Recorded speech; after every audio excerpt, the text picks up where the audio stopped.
현대인의 기호품 커피. 그윽한 향과 부드러운 맛으로 사람들의 미각과 후각을 사로잡고 있는데요.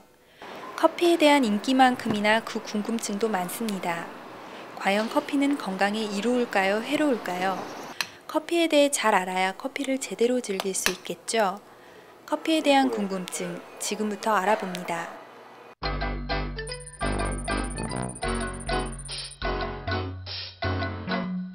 커피에 들어있는 카페인에 반응하는 교감신경에 대한 민감도가 사람들마다 다르기 때문입니다. 그래서 교감신경이 예민하신 분들은 커피를 드시게 되면 가슴이 두근거리거나 무기력증이 생기시거나 지나치게 각성이 생기신다거나 손떨림이 심해지시거나 불면 같은 증상이 생기실 수가 있습니다. 또 다른 이유로는 대사 능력이 사람마다 다르기 때문인데요. 섭취한 카페인이 워낙 줄어드는 시간은 5시간에서 보통 6시간 정도 걸리시는 데 반해서 임신을 하셨다거나 간질환을 가지신 분의 경우에는 수일이 걸리실 수도 있습니다. 또 대사가 빠르신 분의 경우에는 카페인에 대한 영향이 크진 않으실 경우가 많습니다. 또 커피를 오래 드신 분의 경우에는 이미 내성이 생겨 있으신 경우가 많으시기 때문에 카페인에 대해서 특별한 증상이 안 나타나시는 경우도 있을 수 있습니다.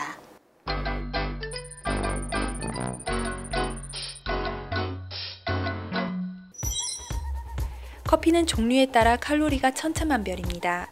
적게는 10kcal에서 많게는 400kcal가 넘습니다. 주로 휘핑크림, 카라멜, 바닐라, 초콜릿 등의 당 성분이 들어간 커피의 칼로리가 높게 나타납니다. 원두커피, 인스턴트 커피, 자판기 커피의 카페인 함량도 차이가 납니다. 자판기 커피는 원두커피 카페인 함량의 무려 3배가량입니다.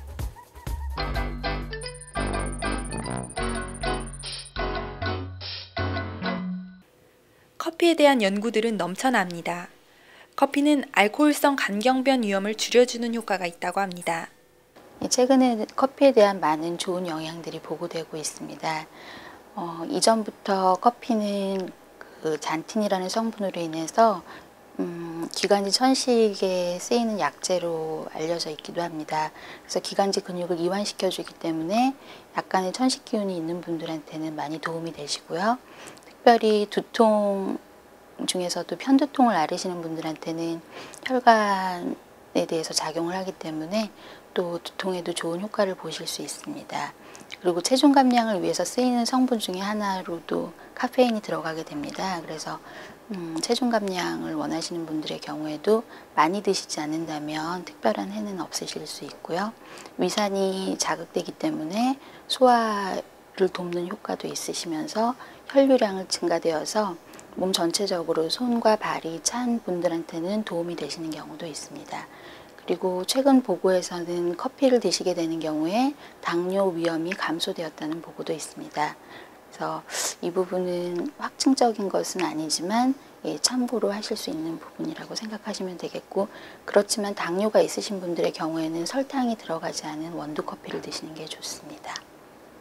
정리하면 커피 섭취에 좋은 질환은 폐질환, 유방암, 대장암, 간경변, 고혈압, 고지혈증, 편두통, 당뇨병입니다. 커피를 많이 드시게 되는 경우에는 이뇨작용이 증가하게 되기 때문에 몸속에 들어가 있는 철분이나 칼슘도 같이 빠져나오게 될 수 있습니다. 그런 경우에는 골다공증이 있거나 골감소증을 가지신 환자분들의 경우에는 들어가 있는 칼슘들이 자꾸 빠져나오게 되면 증상이 더 심해지실 수가 있고요. 특히 빈혈이 있으신 분의 경우에도 철분이 빠져나오는 경우가 많기 때문에 현기증이 더 심해지시는 경험도 하실 수 있습니다. 또 위가 안 좋으신 분의 경우에는 커피에 들어있는 카페인이 위산을 증가시키기 때문에 위염의 증상을 악화시키게 되는 경우가 있으시기 때문에 주의하셔야 되고요.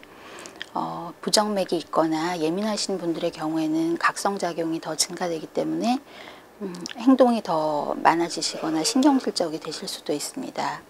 그리고 커피는 습관성을 지닐 수 있기 때문에 그 부분도 고려를 하셔야 되고요.